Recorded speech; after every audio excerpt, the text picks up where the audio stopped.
In order to heat and cool the RV, you utilize this thermostat. Now, the heater will operate off of the 12-volt batteries. The air conditioner, on the other hand, must run on 120 power. So the RV must be plugged into shore power, or it must have the generator running in order to function. Now, to turn on the air conditioner, you're going to push this bar and you're going to watch until it comes to cool. This says cool high, and you're going to wait, and you'll hear the AC turn on.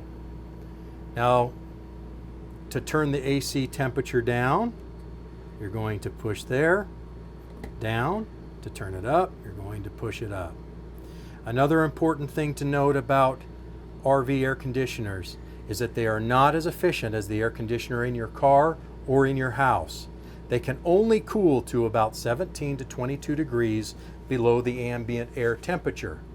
So by doing simple math, if it's 110 degrees outside, the RV AC is only going to cool the inside of this coach to about 90 degrees. That's the best you're going to get until the sun goes down and the outside air starts cooling off.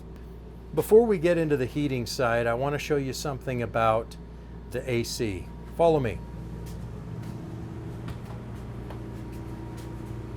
This unit here is the air handler unit, and it functions in two ways.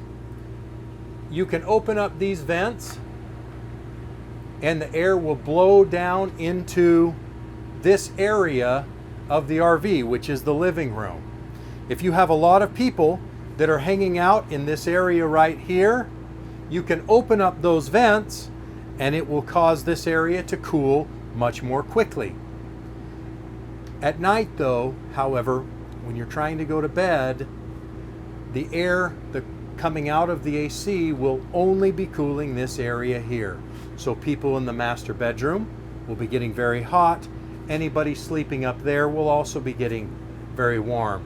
So at night, you want to close these, and that will force the air to come out of the vents in the ceiling here and up front.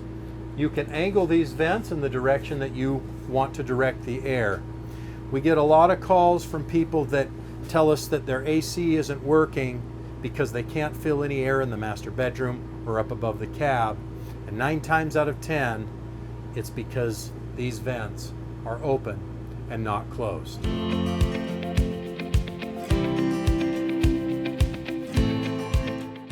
In cooler temperatures, you may want to heat the RV, and that is also done from the same thermostat.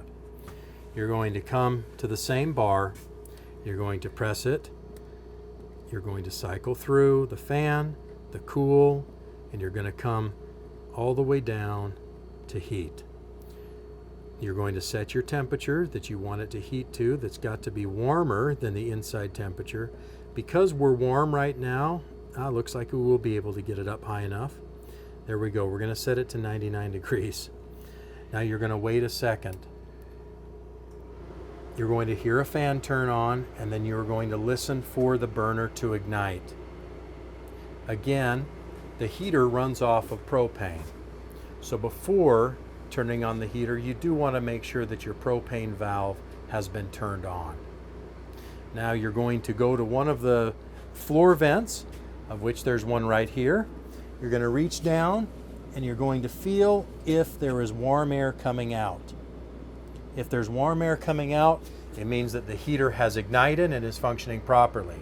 If the heater doesn't ignite properly, then it's going to automatically shut itself off in order to protect from too much propane gas getting into the coach.